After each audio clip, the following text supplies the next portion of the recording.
അങ്ങനെ നമ്മുടെ സുഭാഷ് ഏട്ടൻ്റെ കല്യാണ നിശ്ചയത്തിന് എല്ലാവരും പോകാൻ ഒരുങ്ങുന്നുണ്ട്. നീതു എത്തുന്നുണ്ട്, അവളും കല്യാണ നിശ്ചയത്തിന് എന്ന് പറഞ്ഞിട്ട് അവളും വരുന്നുണ്ട്. എന്തായാലും നമ്മുടെ അമ്മാവനും അമ്മായിയും എല്ലാവരും വരുന്നുണ്ട്. എല്ലാവരെയും കൂട്ടിയിട്ട് എല്ലാവരും ഒരു ട്രാവലറൊക്കെ വിളിച്ചിട്ട് നിശ്ചയത്തിന് പോകുന്നുണ്ട്. നിശ്ചയത്തിന് പോണ സമയത്ത് അവിടെ എത്തണ സമയത്താണെങ്കിലോ ആരും നിശ്ചയത്തിന് ഒരുക്കാനും ചെയ്തിട്ടില്ല.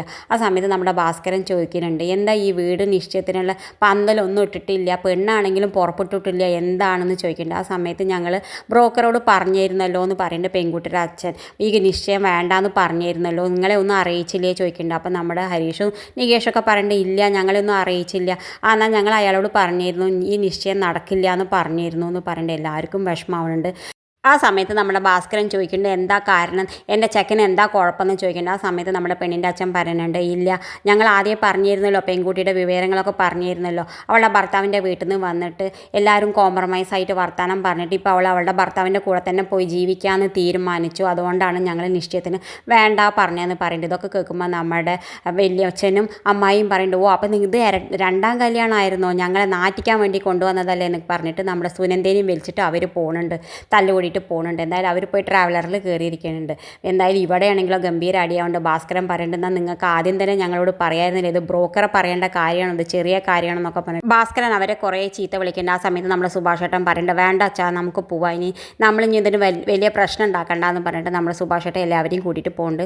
നമ്മുടെ നീതുവിനും നീതിക്കും ഒക്കെ വല്ലാത്ത വിഷമമുണ്ട്. എന്തായാലും എല്ലാവരും ട്രാവലിൽ പോകുന്ന സമയത്ത് നമ്മുടെ വലിയച്ഛൻ ഓരോന്ന് ഇങ്ങനെ പറയുന്ന സമയത്ത് നമ്മുടെ ഭാസ്കരൻ ദേഷ്യം വന്നിട്ട് എല്ലാവരും കൂടി അടി കൂടുന്നുണ്ട്.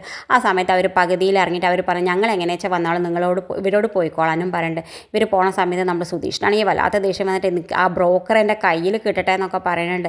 എന്തായാലും നമ്മളെ വണ്ടിയിലാണെങ്കിലും അവിനാഷ് ബയ്യുണ്ട്, എല്ലാവരും കൂടിയാണ് പോണത്. പോയിട്ട് വീട്ടിലെത്തിയിട്ട് നമ്മുടെ സുഭാഷേട്ടനെ എല്ലാവരും മാറി ചീത്ത പറയണം. നമ്മൾ സുധീഷും ഹരീഷും ഭാസ്കരനും ഒക്കെ ചീത്ത പറയുന്നുണ്ട്. എന്തായാലും ഭാസ്കരൻ ഒരുവിധം ചീത്ത പറഞ്ഞിട്ട് ഇറങ്ങി പോകുന്നുണ്ട്. ആ സമയത്ത് നമ്മുടെ സുധീഷ് പറയുന്നുണ്ട്, ഇനി മേലെ നിങ്ങളുടെ കല്യാണ കാര്യത്തിൽ നിങ്ങൾ ഒന്നും ചെയ്യേണ്ട, ഞങ്ങൾക്കറിയാം ഏട്ടൻ്റെ കല്യാണം എങ്ങനെ നടത്തും, ഞങ്ങൾ നടത്തിക്കോളാം, ഇനി ഏട്ടതിലൊന്നും ഇടപെടണ്ട, ഏട്ടൻ്റെ വിചാരം ഈ ചോറും കൂട്ടാനും വെച്ചിട്ട് ഏട്ടൻ്റെ ഈ കൺസ്ട്രക്ഷൻ പണി പോലെ നിസ്സാര പണിയല്ല ഈ കല്യാണം, ഞങ്ങൾ നടത്തിക്കോളാം എന്നൊക്കെ പറയേണ്ട. അവസാനം നമ്മുടെ എല്ലാവരും വിഷമിച്ചിരിക്കുന്ന സമയത്ത് നമ്മൾ സുഭാഷ് ഏട്ടൻ പറയുന്നുണ്ട്, ഏട്ടാ ഞാൻ കല്യാണം കഴിച്ചാലല്ലേ ഹരീഷും നീതും കല്യാണം കഴിക്കുള്ളൂ, അതിന് വേണ്ടിയിട്ടാണ് ആ കുട്ടി എന്നോട് വിഷമിച്ച് പറഞ്ഞപ്പോൾ ഞാൻ അതിനാണ് ഏതെങ്കിലും ഒരു പെണ്ണിനെ കല്യാണം കഴിച്ച് ഇവരുടെ കല്യാണം കഴിയല്ലോ എന്ന് വിചാരിച്ചിട്ടാണ് ഞാൻ കല്യാണത്തിന് പുറപ്പെട്ടതെന്ന് പറയുന്നത്. അത് കേൾക്കുമ്പോൾ നമ്മുടെ ഹരീഷിന് ആകെ വിഷമമുണ്ട്. ഹരീഷ് ചോദിക്കുന്നത് നീതു നിങ്ങളോട് വന്ന് പറഞ്ഞു, അല്ലാതെ ആ കുട്ടി അത് വേണിച്ചിട്ട് പറഞ്ഞതല്ല, അവളിങ്ങനെ ഓരോന്നും സംസാരിക്കുമ്പോൾ പറഞ്ഞു എന്നേ ഉള്ളൂ, അല്ലാതെ അവളത് അതിനെക്കുറിച്ച് മാത്രം പറയാൻ വന്നതല്ല എന്ന് പറയുന്നുണ്ട്. എന്തായാലും നമ്മുടെ ഹരീഷിന് പിടികിട്ടി, നീതു എന്തൊക്കെയോ പറഞ്ഞു കൊടുത്തിട്ടുണ്ട്, അവൾക്ക് ഞാൻ വെച്ചിട്ടുണ്ടെന്ന് നമ്മുടെ ഹരീഷ് മനസ്സിൽ വിചാരിക്കുന്നുണ്ട്.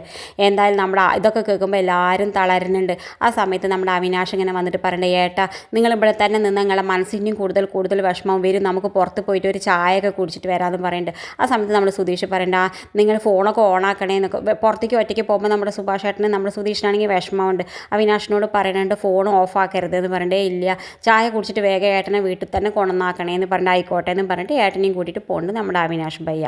ഇത് കേട്ടപാടെ നമ്മുടെ ഹരീഷ് നേരെ ചെല്ലുന്നുണ്ട് നീതുവിൻ്റെ അടുത്തേക്ക്. നീതുവിനെ നിന്ന് വീട്ടിൻ്റെ പുറത്ത് നിന്ന് ഫോൺ വിളിച്ചിട്ട് പുറത്തേക്ക് വരാൻ പറയുന്നുണ്ട്. എന്തായാലും നീതുവിനുള്ള ഡോസ് നമ്മുടെ ഹരീഷ് അടുത്ത് തന്നെ നീതുവിന് കൊടുക്കും. ഇത് കാണിച്ചുകൊണ്ടാണ് ഇന്നത്തെ പ്രൊമോ അവസാനിക്കുന്നത്. ഇതുപോലുള്ള പ്രൊമോ വിശേഷങ്ങൾ നിങ്ങളുടെ മുന്നിൽ എളുപ്പത്തിലെത്താൻ ഈ ചാനൽ ഒന്ന് സബ്സ്ക്രൈബ് ചെയ്യാൻ മറക്കരുത്.